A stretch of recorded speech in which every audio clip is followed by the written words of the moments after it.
Sekarang kita lihat video yang pertama. Dalam rekaman CCTV kali ini terjadi di sebuah warung. Terlihat ada seorang wanita pemilik warung dan satu orang pria yang menggunakan helm. Pria yang menggunakan helm bukanlah seorang pembeli, melainkan seorang pencuri. Mari kita perhatikan bagaimana modusnya pada video ini.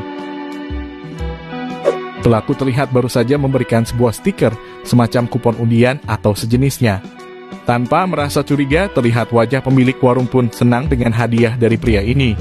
Bisa saja pemilik warung beruntung dan mendapatkan hadiah undian satu buah handphone. Setelah tempelan stiker dilepas, pria ini pun meminta pemilik warung agar segera menempelkannya di bagian depan. Tentu saja agar wanita ini bisa lebih cepat mendapatkan undian. Untuk memastikan tempat menempelnya, wanita ini kembali bertanya kepada pria tersebut. Sambil menunjuk ke arah depan, pria ini meminta agar ditempelkan pada posisi paling ujung, paling strategis, dan paling jauh dari warung ini. Karena ternyata ini semua hanyalah modus pelaku agar bisa mengambil handphone pemilik warung. Di saat pemilik warung sedang menempel stiker, pelaku langsung bergerak cepat mengambil handphone dan memasukkannya ke dalam jaket. Pria ini pun langsung keluar dan pergi tanpa meninggalkan pesan.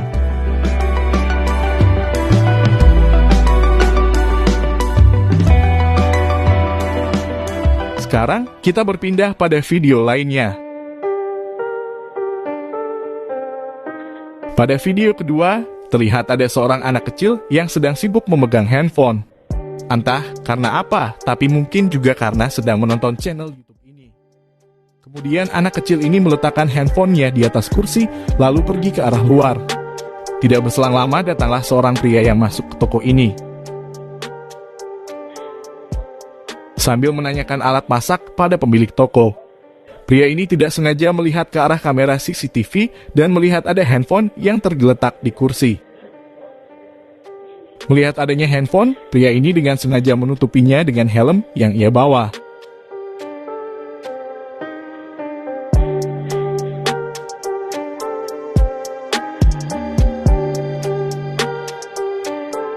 Agar lebih mudah diambil, ia pun memindahkan handphone dan helmnya ke atas etalase toko ini.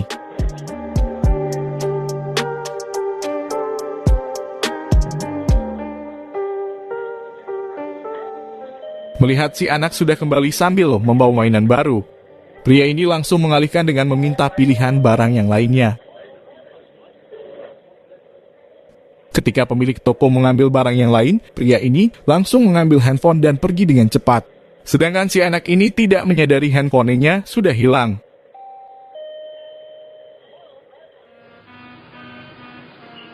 Video rekaman CCTV berikutnya baru saja terjadi beberapa hari lalu. Terlihat sebuah warung makan yang sedang tidak ada pemiliknya. Datang seorang pria yang masuk ke tempat ini.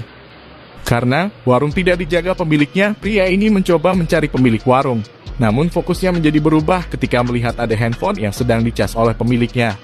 Tanpa berpikir panjang, pria ini langsung mengambil handphone dan langsung bergegas keluar dari warung makan ini.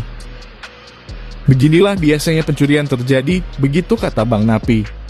Tidak hanya karena ada niat dari pelakunya, melainkan karena adanya kesempatan. Video rekaman CCTV dari dalam counter handphone ini juga hampir serupa dengan kejadian pada video sebelumnya.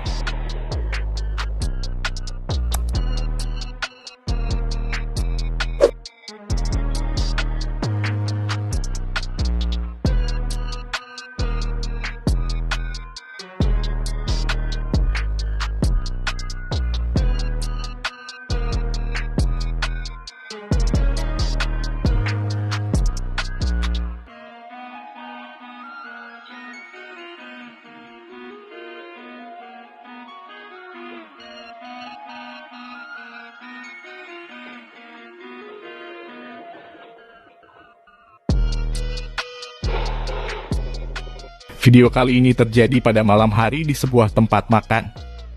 Namun bukannya pada makan, orang ini malah sedang tidur nyenyak dan bermimpi indah. Kemudian terlihat seorang kalong yang datang ke tempat ini.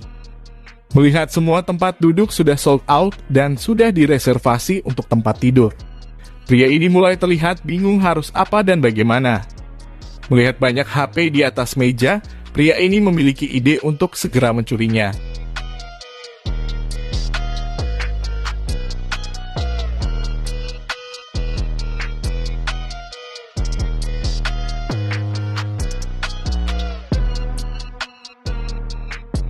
Sebelum mengambil barang-barangnya, pria ini menatapi wajah demi wajah orang-orang ini.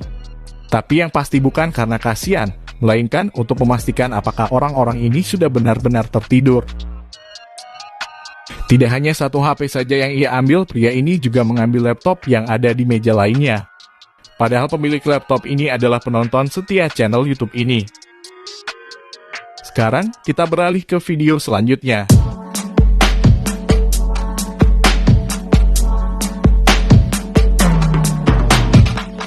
Pada video yang terakhir, kita akan melihat komplotan yang sudah terlatih, di mana satu orang bertugas mengalihkan perhatian. Kemudian satu orang lagi, tugasnya adalah mengambil barang yang sudah mereka target. Seperti biasa, satu orang secara terus-menerus membuat kita sibuk, sedangkan satu orang lain terus mencari celah dan cara untuk mengambil barangnya. Jika Anda memiliki usaha counter handphone atau toko-toko sejenisnya, sebaiknya kunci dan tempatkan barang-barang yang lebih mahal di bagian belakang Anda. Setidaknya cara ini sedikit membuat barang menjadi lebih aman karena sedikit saja kita lengah. Lihatlah apa yang komplotan pencuri seperti ini lakukan.